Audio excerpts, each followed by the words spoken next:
யாத்ராகமத்தின் புஸ்தகம் 3ஆம் அதிகாரம் 1வது வசனம். மோசே மீதியான் தேசத்து ஆசாரியனாய் இருந்த தன் மாமனாகிய எத்திரோவின் ஆடுகளை மேய்த்து வந்தான். அவன் ஆடுகளை வனாந்தரத்தின் பின்புறத்திலே ஓட்டி தேவ பர்வதமாகிய ஓரேப் மட்டும் வந்தான். மோசையுடைய லைஃப் ஸ்டைலில், அதுவும் மோசேக்கு ஆண்டவர் செய்த சில காரியங்கள் நம்முடைய வாழ்க்கையிலையும் ஆண்டவர் நமக்கு சொல்லிக் கொடுக்குற பாடமாக இருக்கும். நம்ம எல்லாருக்கும் தெரியும், பொதுவாகவே வேத வசனத்தில் கொடுக்கப்பட்டிருக்கிற எதுவுமே சரித்திரம் கிடையாது, ஹிஸ்ட்ரி கிடையாது. ஹிஸ்ட்ரி இருக்குது, ஆனால் ஹிஸ்ட்ரி மட்டும் கிடையாது. அவைகளுக்கு பின்னால் ஒரு ஸ்பிரிச்சுவல் பாடம் நமக்கு இருக்கும். அதுக்கு பின்னாடி ஒரு ஸ்பிரிச்சுவல் சீக்ரெட் இருக்கும். அதன் அடிப்படையில் தான் ஆண்டவர் நமக்கு இதை எழுதி கொடுத்துருக்கிறார். அதனால தான் இதுக்கு பேர் பரிசுத்த வேதாகமம். வெறும் ஹிஸ்ட்ரியாக இருந்துச்சுன்னா இதுக்கு பேர் சரித்திர புத்தகம். சரியா? அதுக்கு பின்னாடி இருக்கக்கூடியதான ஒரு ஸ்பிரிச்சுவல் பாடம் நமக்கு இருக்கும், ஒவ்வொன்றுத்துக்கு பின்னாடியும். அதுக்கும் பின்னாடி என்ன இருக்கும், ஆழமாக கொஞ்சம் போனீங்கன்னு சொன்னால் ஒரு ஸ்பிரிச்சுவல் சீக்ரெட் இருக்கும், ஹெவன்லி சீக்ரெட். அது நம்ம இன்னும் கொஞ்சம் ஆழமாக போய் படிக்கணும். இப்போ நம்ம அதை தான் பார்க்க போகிறோம்.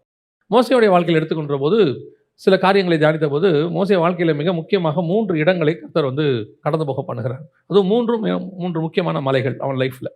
முதலாவதாக நீங்கள் வாசித்த அந்த யாத்ராகமத்தின் புஸ்தகம் 3ஆம் அதிகாரம் 1வது வசனத்தில் தேவ பர்வதமாகிய ஓரேப் மட்டும் வந்தான். இந்த ஓரேப் என்பது எங்கே இருக்குது அப்படின்னு கேட்டிங்கன்னா, இஸ்ரவேலுக்கு வெளியே இருக்குது, இஸ்ரவேலுக்கு உள்ளே இல்லை. இஸ்ரவேலுக்கு வெளியே இருக்குது, அதுவும் குறிப்பாக எகிப்தில் இருக்குது. அப்படி இருக்கும் பொழுது அங்கே வசனம் சொல்லுது தேவ பர்வதம். அதான் ரொம்ப முக்கியம். எகிப்தில் என்ன இருக்குது? தேவ பர்வதம் இருக்குது. இந்த தேவ பர்வதம் தான் எலியா குகையில தங்கினதான ஒரு இடம். இரவும் பகலும் 40 நாள் நடந்து எலியா ஒரு இடத்துல தங்கினார்ல. எங்கே தங்கினார்னு பார்த்தீங்கன்னா ஓரேப்புக்கு தான் தங்குவார். அவரும் எகிப்து தான் வந்துடுவார், இஸ்ரவேல்லேருந்து எகிப்துக்கு தான் வந்துடுவார். இந்த எகிப்தில் தேவனுக்கென்று ஒரு இடம் இருக்கிறது. நீங்கள் ஆயிடவர் சரசாட்சியை குறித்து பார்க்கும்போது கூட பார்த்தீங்கன்னு சொன்னால், எகிப்தில் எனக்கு ஒரு ஸ்தம்பமும் அப்படின்னு சொல்வார். ஆண்டவர் எகிப்தில் அவர் வச்சிருப்பார். அதுக்கப்புறம் ஆயிடவர் சரசாட்சியில் குறித்து சொல்லும்போது ஏசாயால வசனம் சொல்லுது, எகிப்துக்கு ஒரு பெரும் பாதை உண்டாகிருக்கும் அப்படிம்பார். எகிப்து தேவனுடைய திட்டத்தில் இருக்குது. பொதுவாக நம்ம எகிப்தை பாவம், அங்கிருந்த இஸ்ரவேல் ஜனங்களை விடுதலையாக்கினார், கர்த்தர் நம்மளை விடுதலையாக்கினார், எல்லாம் உண்மை. ஆனால் அப்படி இருக்கிற அந்த எகிப்துக்கும் கர்த்தர் சில ஆசீர்வாதங்களை என்ன செஞ்சிருக்கிறார், வைத்திருக்கிறார். இந்த பர்வதம், அதாவது ஓரேப் என்பது தேவனுடைய பர்வதம். அந்த வசனம் சொல்லுது தேவ பர்வதமாகிய ஓரேப். இந்த இடம்தான் மோசேக்கு அழைப்பை உறுதி செய்த இடம். அவன் ஆடு மாடுகளை மேய்த்து கொண்டிருந்த போது 3ஆம் அதிகாரத்தில் கர்த்தர் அவனை அழைக்கிறார். அழைத்து கர்த்தர் அவனோடு கூட பேசுகிறார். பொதுவாக நம்ம என்ன நினைக்கிறோம் அப்படின்னு கேட்டிங்கன்னு சொன்னால், ஆலயத்துக்குள்ளே கர்த்தர் பேசுகிறார், இதில் எந்த மாற்று கருத்துமே இல்லை. ஆலயத்துக்குள்ளே கர்த்தர் பேசுகிறார். ஆனால் முதல்ல கர்த்தர் நம்மகிட்ட எங்கே பேசினார்னு பாருங்க. முதல்ல கர்த்தர் நம்மளோட கூட இடைப்பட்டது எங்கன்னு பாருங்க. அங்கே பேசி தான் நம்மளை ஆலயத்துக்குள்ளே கூட்டிகிட்டு வந்தார். வனாந்திரத்தில் நயங்காட்டி உன்னை அழைத்தேன்ற மாதிரி நம்மளை வெளியிருந்து தான் கர்த்தர் உள்ளே கூட்டு வந்தார். ஆனால் வெளியே இருக்கும் போதே கர்த்தர் நம்மோடு கூட பேசினார். ஆலயத்தில் பேசுவது உண்டு, நான் இல்லைன்னு சொல்ல. இதுதான் கர்த்தர் பல நேரங்களில் நமக்கு பேசுகிற இடமாக இருக்கிறது. நம்ம கூடி வரும்போது பேசுகிறார். ஆனால் ஆலயத்துக்குள் வருவதற்கு முன்பதாகவே கர்த்தர் பல இடங்களிலே நாம் பாவம் என்று நினைக்கிற இடங்களில் இருந்து நம்மோடு கூட பேசினார்.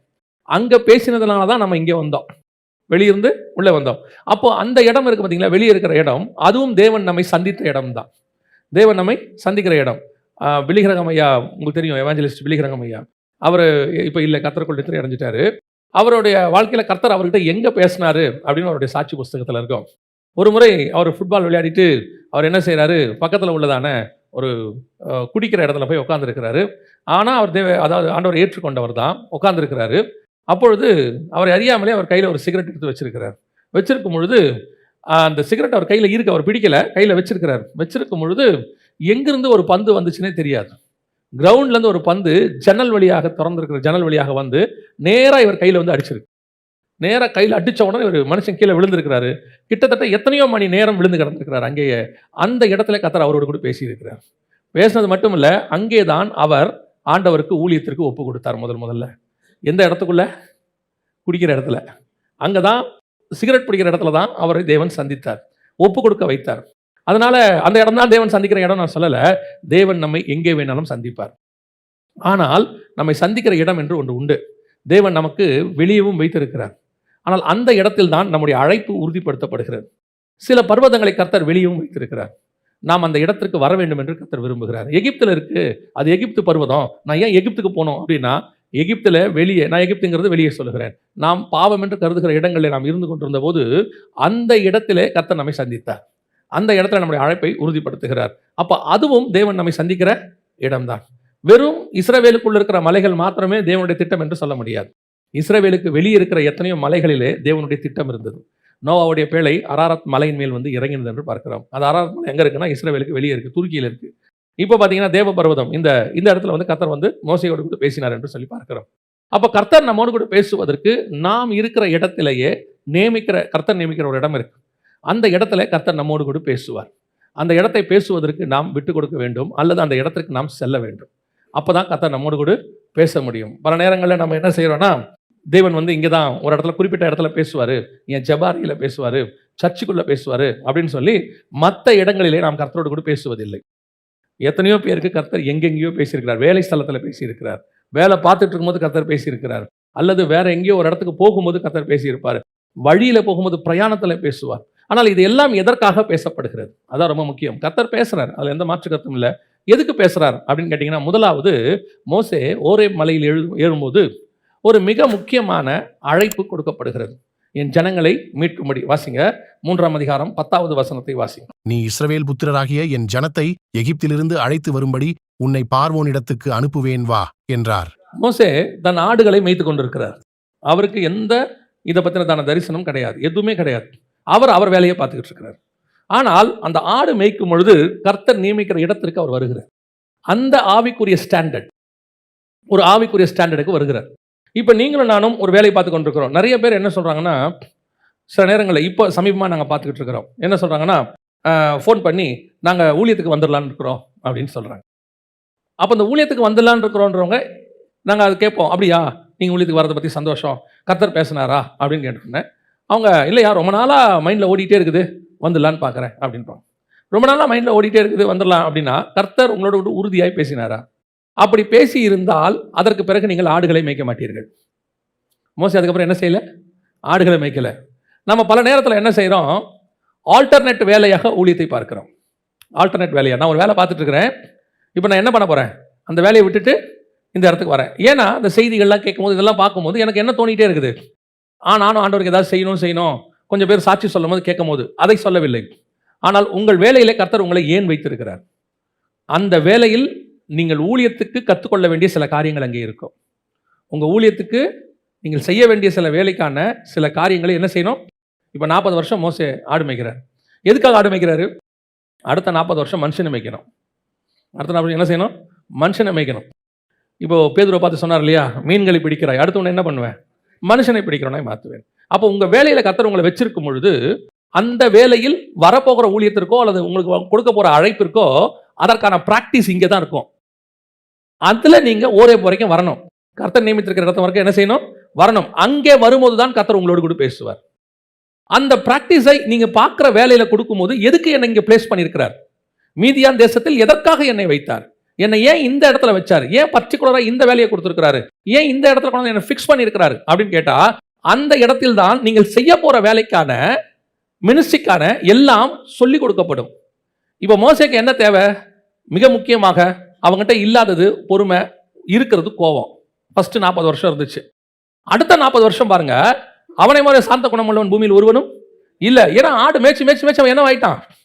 சாந்த குணத்துக்கு வந்துட்டான். இந்த ஆடு மேய்க்கிறதுங்கிறது சாதாரணமான விஷயமே கிடையாது. அது பார்க்கறதுக்கு என்னமோ ஆடு மேய்க்கிறதுன்னு இருக்கும். மேய்க்கும் போது தான் தெரியும்.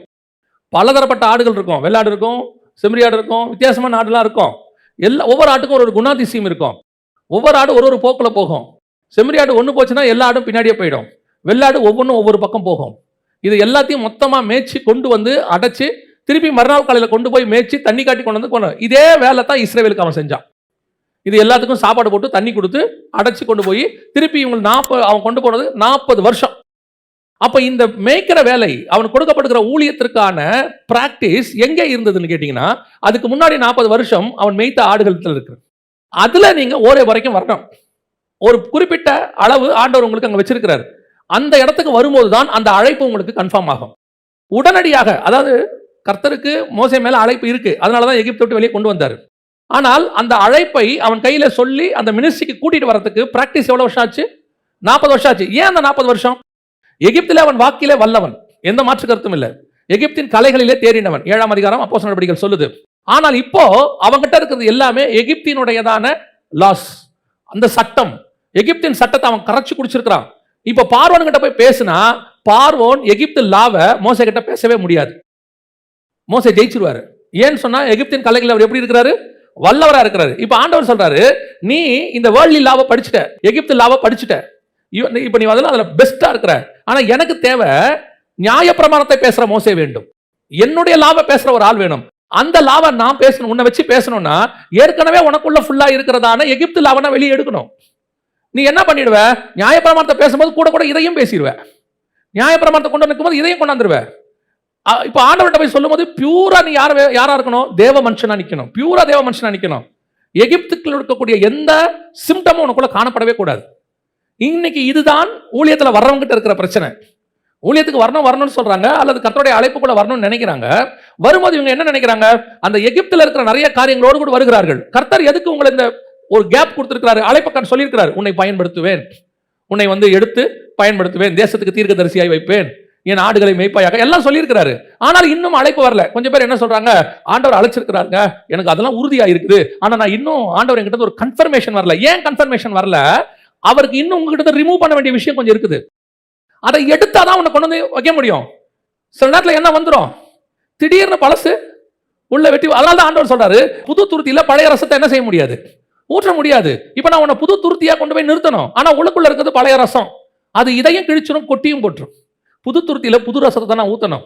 சோ உன்னை நான் இப்ப கொண்டு போய் எகிப்துல நிறுத்தணும்னா, உனக்கு இந்த 40 வருஷம் ஆடுகளை மேய்த்து, ஒரு பக்கம் இஸ்ரவேலை மேய்க்கிற பிராக்டிஸ், இன்னொரு பக்கம் எகிப்தில் இருக்கக்கூடிய கலைகளை, எகிப்தில் இருக்கக்கூடிய லாவை உங்ககிட்ட இருந்து நான் எடுக்கணும். ஒரு பக்கம் உன்னை சரிப்படுத்தணும், ஒரு பக்கம் நான் கத்துக் கொடுக்கணும். இவ்வளவும் சேர்ந்து வரும்போது நீ ஒரு இடத்துக்கு வருவ, அதான் தேவ பர்வதம் ஆகிய ஒரு. அங்கேதான் உன்னை பயன்படுத்த முடியும், அங்கதான் உன்னை நான் கையில எடுக்க முடியும். ஏன் பல நேரத்தில் கர்த்தர் வெயிட் பண்ணிட்டே இருக்கிறாரு. ஒவ்வொருத்தருக்கும் அது ஒரு டைம். இதை இன்னும் சொல்ல போனா, பவுல் கமாலியல் கிட்ட படிச்சிருக்கிறார். அவர் சொல்றாரு, நியாயப்பிரமாணம் என்கிட்ட அவ்வளவு இருக்குதுங்கிறார். ஆனா அந்த பவுலுக்குள்ளது அதை எடுக்கிறதுக்கு 3 வருஷம் ஆச்சு. அரபு தேசத்துக்கு கொண்டு போய் 3 வருஷம் ஆகுது. அதை எடுத்துறாரு. எடுத்த பிறகு இப்ப பவுல் சொல்றாரு, அவரை அறிகிற அறிவின் மேன்மைக்காக எல்லாவற்றையும் நஷ்டமும் குப்பையும் என்று விட்டேன். இதெல்லாம் ரிமூவ் பண்ணணும், எம்டி ஆகணும். இது எல்லாம் எம்டி ஆயிடுச்சுன்னா நான் இதை வச்சு உன்னை ஃபில் பண்ண முடியும். இன்னைக்கு நம்மகிட்ட என்ன மைண்ட்ல இருக்கு தெரியுமா, எங்கிட்ட ஒண்ணு இருக்கு, இதை நான் கர்த்தருக்கு பயன்படுத்தணும். எங்கிட்ட ஒரு தாளந்து இருக்குது, எங்களுக்கு கர்த்தர் தான் கொடுத்தாரு, அது வேற யாரும் கொடுக்கல. அந்த தாளந்து கர்த்தர் தான் கொடுத்தாரு, அது கர்த்தருடைய கிருபை, அதை கொடுத்திருக்கிறாரு. இதை நான் கர்த்தருக்காக வல்லமையா பயன்படுத்தணும். ஆண்டவர் சொல்றாரு, அதை நான் உனக்கு பயன்படுத்த இருந்தா அந்த டேலண்ட்ல உன்னை விட பெஸ்ட் இருக்கான், நான் அவனை பயன்படுத்திடுவேன். எனக்கு அந்த டேலண்ட் முக்கியம் இல்லை, நீ தான் முக்கியம். ஏன்னா இந்த டேலண்ட்டை விட மேலான ஒரு வரமும் மேலான ஒரு அழைப்பும் உனக்கு நான் வச்சிருக்கேன். இந்த டேலண்டே இல்லாம உன்னை நான் பயன்படுத்த முடியும். உங்களுக்கு சொல்றதா, கர்த்தர் ஒரு டேலண்ட் இருந்தாதான் நம்மளை பயன்படுத்தணுன்ற அவசியம் இல்லை. அவர் வெறும் மண்ணை கூட மனுஷனா மாத்திடுவார், அவரால் முடியும். நாம என்ன நினைச்சுக்கிறோம், எப்பவுமே எங்கிட்ட ஒரு டேலண்ட் இருக்கு, இது ஆண்டவருக்காக அப்படி செய்யணும் இப்படி செய்யணும், அது ஆசை, நல்லது இல்லைன்னே சொல்லல. ஆண்டவர் என்ன சொல்றாரு, உன் டேலண்ட் இருக்கட்டும். ஏன்னா உன் டேலண்ட்டை கொண்டு நீங்க செய்யும் போது, இந்த டேலண்ட்டை நீ இதுக்கு முன்னாடி யாருக்கு யூஸ் பண்ண, யாருக்காக பயன்படுத்தின, இப்போ அதைத்தான் எனக்கு செய்ய போறேன். என்ன பெரிய டிஃபரன்ஸ் இருக்க போகுது. அதே நேரத்தில் உங்ககிட்ட இல்லாத ஒரு விஷயத்தை நான் எடுத்து பயன்படுத்தும் போது முழுவதுமாக தேவநாம மகிமைப்படும். அதுக்கு தான் கர்த்தர் வெயிட் பண்ணிட்டு இருக்கிறார். நீங்கள் முதலில் வர வேண்டியது தேவ பர்வதமாகிய ஓரேபுக்கு வரணும். வர்றதுக்கு முன்னாடி அந்த இடத்துக்கு நீங்க வரணும்னா, கர்த்தர் உங்களை கொண்டு வரணும்னா, எகிப்தில இருந்து எடுத்த எல்லாத்தையும் எடுக்கணும், எகிப்தில் இருக்கிற குறைகளை நீக்கணும். அங்க அவன் கோபக்காரன், அங்க அவன் சட்டுத்தியா எடுத்து அடிச்சா நொறுக்கிடுவான். ஆனா இங்க அப்படி இல்லை, கல்லெறிய கையில ஜனங்க எடுத்தாலும் அமைதியா பேசிட்டு இருப்பான். ஜனங்க இவனை பார்த்து முறுமுறுத்தாலும் ஆண்டவர்கிட்ட போய் அழுதுகிட்டு இருப்பான். இப்போ முதல்ல இந்த அம்மா பார்க்குது, சிஃபரால் பார்க்குது, பார்த்தா இவன் எப்படிப்பட்டவன், பயங்கர கோபக்காரன். அந்த குணம் இருக்கும்ல, எகிப்தில் வரும்போது டம்மு டம்முன்னு அடிப்பான், உதப்பான், எல்லாம் பண்ணிட்டே இருப்பான். கொஞ்சம் கொஞ்சமா மாறுறாரு. மாறி இப்போ இந்த அம்மா விட்டுட்டு இவர் மினிஸ்ட்ரிக்கு வந்துட்டார். எனக்கு அடுத்த அதிகாரத்தில் தான் இருக்குது. அவங்க மாமா என்ன பண்ணாரு, மனைவியும் 2 பிள்ளைகளையும் கூட்டி கொண்டு வந்தாருன்னு வந்து இந்த அம்மா பார்க்குது. பார்த்தா மோசே எப்படி இருக்கிறாரு, பயங்கர சாஃப்டா இருக்காரு. இப்போ இந்த அம்மா நினைக்கும், இதனால நான் இப்படி மாறிட்டாரு, இப்படி ஒரு சேஞ்சஸ் இந்த ஆள்கிட்ட காணப்படுதே. இந்த மாற்றத்தை தான் கர்த்தர் எதிர்பார்க்கிறார் நம்மகிட்ட. ஏன், உங்ககிட்ட அங்க இருக்கிற அதே கோபம், அங்க இருக்கிற அதே உன்னுடைய மூர்க்கம், அங்க இருக்கிற அதே உன்னுடையதான பழைய காரியங்களை வச்சுக்கிட்டு இதுக்கு உன்னை பயன்படுத்த முடியாது. ஏன்னா இது நோபல் ஒர்க், இது தேவனுடைய திட்டம். அங்க நீ எகிப்துல கோவப்பட்டா அது உன்னோட போயிடும், இங்க கோவப்பட்டா தேவனை பாதிக்கும். என்ன சொல்லுவான் தெரியுமா, அங்க எகிப்துல கோவப்பட்டா என்ன சொல்லுவான், பார்வோன் குமாரத்தின் மகன் கோவப்பட்டான், முடிஞ்சிருச்சு. ஆனா இங்க கோவப்பட்டா என்ன சொல்லுவான் தெரியுமா, கர்த்தருடைய மனுஷனாகிய மோசே கோவப்பட்டான். டேக் எங்க போயிடும், கர்த்தருக்கு போயிடும். அதனால கர்த்தர் என்ன பண்றாரு, என் ரெப்ரசன்டேட்டிவ், நீ என்னுடைய ஆளா போய் நிக்க போற பார்வனுக்கு முன்னாடி. அப்ப நீ நான் விரும்புகிறபடி மாறணும்.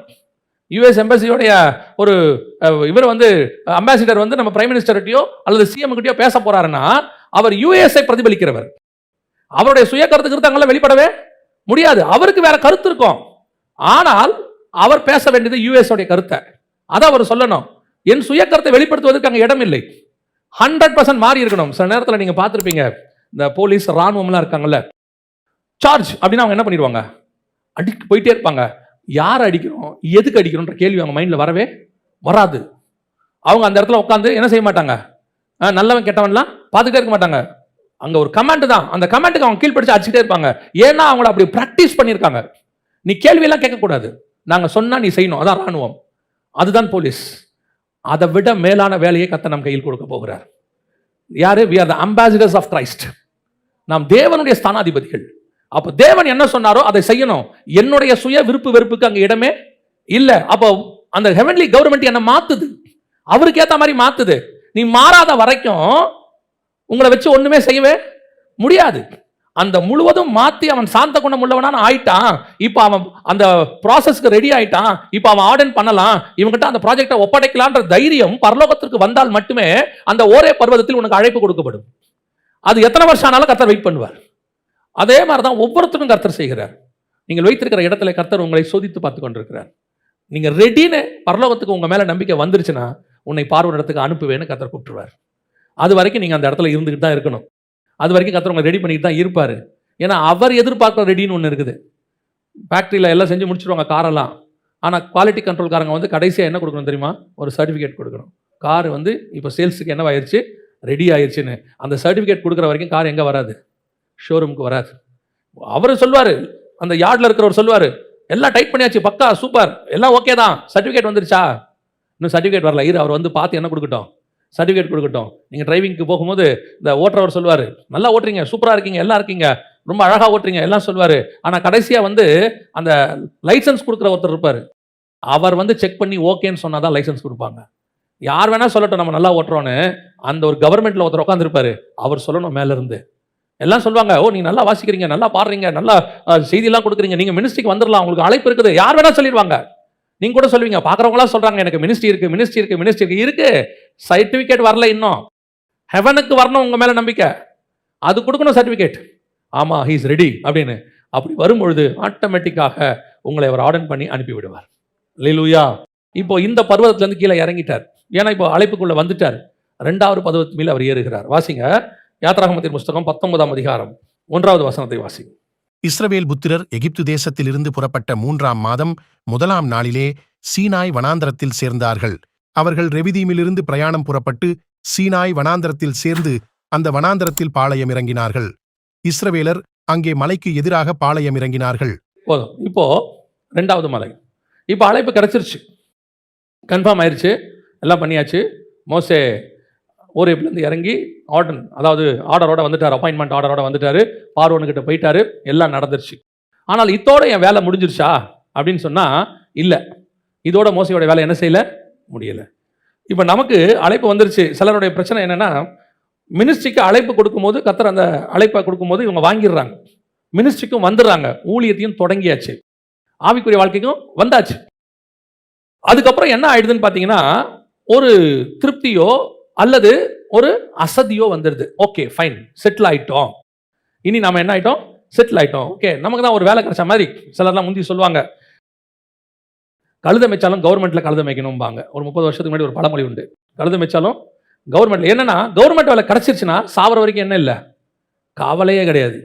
அவ்வளோதான், 58-60 வயசு வரைக்கும் ஒரு வேலை கிடச்சிருச்சு, முடிஞ்சிச்சா, அதுக்கப்புறம் சாவர வரைக்கும் பென்ஷன் வரும். அதனால தான் என்ன சொல்லுவாங்கன்னா, கழுத மேய்ச்சாலும் கவர்மெண்ட்டில் கழுத மேய்க்கணும். இப்போ இந்த வேலை கிடைக்கிற வரைக்கும் நமக்கு ஒரு போராட்டம் இருக்குல்ல, கிடைக்கணும் கிடைக்கணும் கிடைக்கணும்னு. கிடைச்ச அந்த சீட்டில் உட்காந்தவொடனே பர்மனெண்ட் ஆனோன்னு நமக்கு என்ன ஆகிடும், அப்பாடா இனி சாவர வரைக்கும் கவலை இல்லை அப்படின்னு சொல்லி ஒரு நம்பிக்கை அல்லது ஒரு இதாகிடும். இது பிஸ்னஸ்லையும் வரும், பிஸ்னஸ் நல்லா போதுங்க, இனி பிரச்சனை இல்லை, ரெகுலர் வருமானம் இருக்குது அப்படின்னு. ஆனால் ஆண்டவர் சொல்றாரு, இதோட உன் பார்ட் முடியல, இது ஃபர்ஸ்ட் பார்ட் தான், இன்னொரு பார்ட் இருக்கு, 2வது பார்ட். அது என்ன தெரியுமா? வாசிங்க, யாத்ராகமத்தின் புஸ்தகம் 19ஆம் அதிகாரம் 7வது வசனத்தை வாசிங்க. மேலே ஏறின மோசே வந்து ஜனங்களின் மூப்பரை அழைப்பித்து கர்த்தர் தனக்கு கற்பித்த வார்த்தைகளை எல்லாம் அவர்களுக்கு முன்பாக சொன்னான். இது 2வது பார்ட். மோசே உன்னை அழைச்சேன், ஜனங்களை விடுதலை ஆக்கிட்ட, இப்போ மன்னா வர தொடங்கிருச்சு, காலையும் ஒவ்வொரு நாள் காலையில மன்னா வருது, சாப்பிட்டோம், தண்ணி இருக்குது, நல்லா குடிச்சோம், ரெவிதீமிலிருந்து தண்ணி கொடுத்துட்டாரு, எல்லாம் ஓகே ஃபைன், அப்புறம் அவ்வளோதான் வேலை முடிஞ்சு. இல்லை மோசே, இல்லப்பா, இதுக்காக உன்னை கூப்பிட்டேன், இது ஹெவன்லி கவர்மெண்ட், எப்போ என்ன வேணாலும் செய்யும், அதெல்லாம் யாரும் எந்த கேள்வியும் கேட்க முடியாது. நமக்கு தான் இங்கே இரவு பகல், இங்கே வார நாட்கள் ஓய்வு நாள் எல்லாம் இருக்கு. ஹெவனுக்கு எதுவும் கிடையாது, இரவும் இல்லை பகலும் இல்லை. காலை 2 மணிக்கு எழுப்புவார் ஆண்டவர், 3 மணிக்கு எழுப்புவார், உன்னோடு கூட பேச வேண்டும் வாம்பாரு. இஸ்ரவேல் மூப்பரோட உட்காந்து எசேக்கியா தீர்க்கதரிசி பேசிக்கிட்டு இருப்பாரு, எசேக்கியேல் பேசிக்கிட்டு இருப்பாரு. உன் கூட பேசணும்னா தலைமயிரை பிடிச்சி தூக்கிட்டு போயிடுவாரு. இல்லை நான் பேசிக்கிட்டு இருக்கிறேன் சொல்லிட்டு வரேன், அந்த பேச்செல்லாம் வேணா வாப்பலாம். ஏன்? இது ஏன் கவர்மெண்ட், கூப்பிட்ட உடனே என்ன செஞ்சிடணும், வந்துடணும். இந்த இஸ்ரேலில் இப்போ வார ஆரம்பிச்சோன்னா என்ன பண்ணாங்களாம், கூப்பிட்ட உடனே எல்லாரும் என்ன செஞ்சிடணுமா, புறப்பட்டு போயிட்டே இருக்கணுமா. ஏன் எதுக்குன்னா கேள்வி கேட்கக்கூடாது, ஏன்னா அவங்க கவர்மெண்ட் ரூல் வேற. அதே மாதிரி தான் ஹெவன்லி கவர்மெண்ட் ரூல் வேற. அது 8 மணி நேரம் வேலை வாங்கும், 10 மணி நேரம் வேலை வாங்கும், சில நேரத்தில் 365 நாளும் வேலை வாங்கும். செஞ்சு தான் ஆகணும், சலிப்போட இல்லை, அசதியோட இல்லை, உற்சாகமா செய்யணும் இல்லையா? ஏன்னா இது ஹெவன்லி ஒர்க்கு. அதுக்கப்புறம் எதுக்கு கூப்பிட்டாரு? ஓ வேலை கிடைச்சிருச்சு, மாசம் ஒரு அமௌண்ட் உனக்கு நான் கொடுத்துறேன், காலையும் மாலையும் காக்கா கொண்டு என்ன கொடுத்துரும், உனக்கு சாப்பாடு கொடுத்துரும், கேரி தாட்டுறவங்க தண்ணியை குடிச்சிரு, அடுத்து என்ன ஆண்டவரே பண்ணலாம், நிம்மதியா பத்து தூக்கி ஜோம் பண்ணிக்கிட்டு.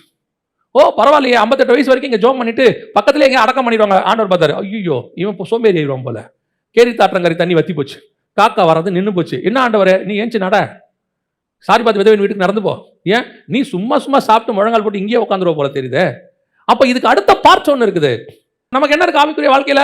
ரட்சிக்கப்பட்டு ஞானஸ்நானம் எடுத்து அபிஷேகம் பெற்று இனி தேவனுக்காக நாங்கள் காத்திருக்கிறோம். நடுவில் என்ன பண்ணுவீங்க? காத்திருக்கிறோம். என்ன பண்ணுவீங்க? காத்திருக்கிறோம். அதுக்காக உன்னை இங்க வச்சிருக்கோம், அடுத்த கிரேடுக்கு போக வேண்டாமா? அதைத்தான் ஆண்டவர் சொல்றாரு, நீ இன்னொரு மலைக்கு ஏறி வா, சீனாய் மலைக்கு. அது அழைப்பு கொடுத்த மலை. இது உனக்கு நான் பிரமாணங்களை கற்றுக் கொடுக்கிற இடம். எதுக்கு கற்றுக் கொடுக்குறேன்? நீ கத்துக்கிறதுக்கு மட்டும் இல்ல, உன் மூலமா இன்னொருத்தருக்கு கற்பிப்பதற்கு. எதுக்கு உன் ஆவிக்குரிய வாழ்க்கையில இவ்வளவு வளர்த்து கொண்டு வர உன்னை எதுக்கு சொல்றேன் அப்படின்னா, உட்கார்ந்து சாப்பிட்டு வேலையே இல்லை. அதே மாதிரி ஆவிக்குரிய வாழ்க்கையிலும் இருக்கு. வர்றது போறது, நல்ல செய்தி கேட்கறது, அதுல வர செய்தி கேட்கறதுல இவங்களால அடிச்சுக்க முடியாது தெரியுமா உங்களுக்கு? அப்படியே உட்காந்து தெளிவா கேட்பாங்க. அப்புறம் போயிட்டு அடுத்த வாரம் எங்க பேசுறாரு, அடுத்த வாரம் என்ன செய்தி, பாஸ்டர் ஆசாரிப்பு கூடத்தை பத்தி அப்படி பேசினாரு, இப்படி பேசினாரு, நீங்க என்ன பண்ணீங்க? நல்லா கேட்டோம், அப்புறம் கேட்டோம். ஆண்டவர் சொல்றாரு, கேட்டு கேட்டு கேட்டு கேட்டு ஆவிக்குரிய வாழ்க்கையில ஒபிசிட்டி எல்லாம் எப்படி இருக்கு, மந்தம், ஜீரணமே ஆகல. ஆண்டவர் சொல்றாரு, இதுக்காக மோசே உன்னை கூப்பிட்டேன், இன்னொரு இடத்துக்கு ஏறு. ஏன்? இதை விட மேலானதை நான் கற்பித்து தருகிறேன் உனக்கு. You must go and learn. ஆவிக்குரிய வாழ்க்கை என்பது படிச்சுக்கிட்டே இருக்கணும். எப்போ வரைக்கும் தெரியுமா? சாகிற வரைக்கும் படிக்கணும். பவுலை தூக்கி சிறைச்சாலையில் போட்டாங்க. பவுல் சொல்றாரு, நீ வரும்போது தோல் சுருள்களையும் என் புத்தகங்களையும் எடுத்துக்கொண்டு வா. தோல் சுருள் எழுதுறது, புத்தகம் படிக்கிறது, எடுத்துட்டு வா. படிக்கிற ஆசை இருக்கு பாருங்க, எந்த காலம் வரைக்கும்? ஆண்டவர் சொல்றார், நான் உனக்கு இன்னும் நிறைய பிரமாணங்களை கற்றுக் கொடுக்க வேண்டி இருக்கிறது. இது கிருபையின் காலமாக இருந்தாலும் இதிலும் வேதத்தில் உள்ள ரகசியங்கள் நிறைய இருக்கு. நிறைய காரியங்களை கற்றுக் கொடுக்க விரும்புகிறார். எதை கற்றுக் கொடுக்க விரும்புகிறார்? அடுத்தவர்களுக்கு சொல்ல வேண்டியதை உங்களுக்கு கற்றுக் கொடுக்க விரும்புகிறார். மோசே மலைக்கு மேல கூப்பிட்டாரு. இல்லைன்னா ஆண்டவர் என்ன பண்ணிருக்கலாம்? ஒரே ஸ்டெச் மேல இருந்து மொத்தமா எல்லாருக்கும் பேசியிருக்கலாம், எல்லாருக்கிட்டையும் ஒரே சவுண்டா பேசியிருக்கலாம். அப்படி பேச முடியாது. ஏன்? சில காரியங்களை மலைக்கு மேலே போய்த்தான் வாங்க வேண்டும். அது அங்கதான் கிடைக்கும். சில காரியங்களை வாங்குவதற்கு நாம கொஞ்சம் என்ன செய்யணும்? கொஞ்சம் மேலே ஏறித்தான் போகணும். எல்லா இடத்துலையும் எல்லாம் கிடைக்காது. யோசிச்சு பாருங்க. அதாவது சொல்லுவாங்க, தாய்ப்பாலுக்கு அப்புறம் இருக்கிறதுலே பெஸ்ட் என்னன்னு கேட்டிங்கன்னா தேங்காய் பாலும்பாங்க. சாதாரணமாக நம்ம அந்த தேங்காய் பால் ரொம்ப சர்வசாதாரணமாக நினைக்கிறோம். வெள்ளக்காரன் வீட்டுக்கு போனீங்கன்னா, வெளிநாட்டுக்கு போனீங்கன்னா எல்லாருடைய ஃப்ரிட்ஜ்லையும் கோகனட் மில்க்குன்னு தனியாக ஒரு பாட்டில் வச்சுருப்பான். அவங்க ஊரில் கோகனட்டே கிடையாது, வாங்கி வச்சுருப்பான். என்னன்னு சொல்கிறான்னா, அவ்வளவு ஸ்டெமினா ஸ்ட்ரென்த்து. ஆனால் அதை நீங்கள் தேங்காய் பாலை எடுக்கணும்னா எவ்வளோ உயரம் ஏறணும் தெரியுமா? சும்மா கிடைக்காது. நீங்கள் சாதாரணமாக கீழே இருக்கிற மரத்தை மாதிரி என்ன செஞ்சிட முடியாது, அதை எடுக்க முடியாது. அதை எடுக்கணும்னா அதுக்குன்னு ஒரு உயரத்துக்கு நம்ம ஏறணும். அதுக்குன்னு ஒரு உழைப்பு இருக்குது. அந்த அளவுக்கு போனால் தான் அந்த அளவுக்கு உள்ளதான த பெஸ்ட்டு கிடைக்கும். நீங்கள் யோசித்து பாருங்கள், இருக்கிறதுலே பெஸ்ட்டு எடுக்கணும்னா அதுக்கு நீங்கள் கொஞ்சம் உழைக்க வேண்டி இருக்கிறது, அதுக்கு சில சாக்ரிஃபைஸ் பண்ண வேண்டி இருக்கிறது. நீங்கள் சாதாரணமாக எல்லா கல்லையும் வெளியே எடுத்துடலாம். நீங்கள் முத்து எடுக்கணும்னா கடலுக்குள்ளே குதிக்க தான் வேணும். குதிச்சா தான் கிடைக்கும், இல்லைன்னா கிடைக்காது. சில காரியங்களுக்கு கர்த்தர் உன்னை மலைக்கு மேலே வர சொல்லுவார். ஒரே வேறு, அது ஆடு மேய்க்கிற இடம். இது சீனாய். இது என்ன இடம் தெரியுமா? பிரமாணங்களை கற்றுக்கொள்கிற இடம். நான் கொஞ்சம் ஏறி போகணும், கொஞ்சம் டைம் ஸ்பெண்ட் பண்ணணும், கொஞ்சம் சாக்ரிஃபைஸ் பண்ணணும். நம்மளை பொறுத்த வரைக்கும் என்ன, அப்படியே வந்தோம், சர்ச்சில் உட்காந்தோம், படித்தோம், போனோம், அவ்வளோதான். இல்லை சொல்கிறார், ஆண்டவர் சொல்கிறார், இல்லை நான் உங்கள்கிட்ட கொஞ்சம் பேசணும், கொஞ்சம் டைம் ஸ்பெண்ட் பண்ணு, என் கூட உட்காரு, கொஞ்சம் மலைக்கு மேலே வா. என்ன ஆண்டவரே, நீங்கள் ஆடு மேய்க்க எதுக்கு கற்றுக் கொடுத்தீங்க? ஜனங்களை மேய்க்க தானே கற்றுக் கொடுத்தீங்க. அப்போ அந்த ஜனங்களை மேய்க்கணும். ஆனால் எப்படி மேய்க்கணும் தெரியுமா? ஆடுகளுக்கு ஒரு சவுண்ட் இருக்குது, ஜனங்களுக்கு ஒரு சவுண்ட் இருக்குது. அந்த ஜனங்க சவுண்ட் எது தெரியுமா? என்னுடைய பிரமாணம், நான் சொல்லி கொடுக்கறது. இன்னைக்கு உங்களுக்கு இந்த செய்தியை இங்கே சபையில் பாஸ்டர் கொடுக்குறாங்கன்னு வச்சுக்கோங்க. வாரம் செய்தி கொடுக்குறாங்க. அதுக்கு அவங்க ஒரு நாள் உட்காந்து ஆண்டவர்ட்ட இருந்து வாங்கிட்டு வந்து தான் அவங்ககிட்ட கொடுக்குறாங்க. ஏதோ சரி ஞாயிற்றுக்கிழமை காலையில் ஓகே ரைட்டு பேசிட்டு போகலான்னு பேசுறதில்ல, படித்த அனுபவத்தில் கொடுப்போன்னு கொடுக்கறதில்ல, ஏற்கனவே கேட்ட செய்தியை கொடுத்துருன்னு இல்லை. சனிக்கிழமை உட்காந்து வாங்குறாங்க, வாங்கி கொண்டு வந்து பாஸ்டர்களுக்கு கொடுக்குறாங்க. ஒவ்வொரு வாரமும் சண்டே நீங்கள் அவங்க கொடுக்குற செய்தியை ஏதோ நீங்கள் உட்காந்து 3/4 மணி நேரம் 1 மணி நேரம் 1.5 மணி நேரத்தில் கேட்டுடுறீங்க.